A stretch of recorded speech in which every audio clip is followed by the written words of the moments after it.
The dog ate my homework, it's gone, it's gone. Left me with nothing but a guilty yawn. He wagged his tail like it's no big deal. Oh, how do I explain this surreal ordeal?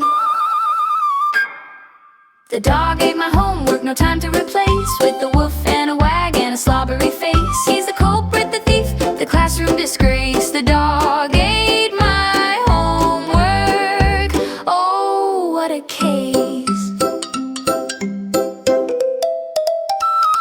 I tried to rewrite, but my pen ran away. It rolled off the desk, it had nothing to say. The clock ticked loud like a mockingbird. Every excuse sounded more absurd.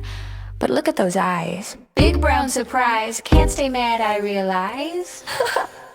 The dog ate my homework, no time to replace, with a woof and a wag and a slobbery face. He's the culprit, the thief, the classroom disgrace. The dog ate my homework. Oh, what a case.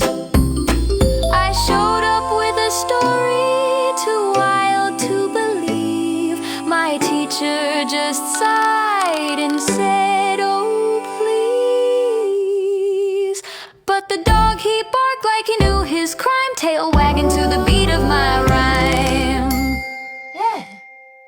Yeah, that's so hard. The dog ate my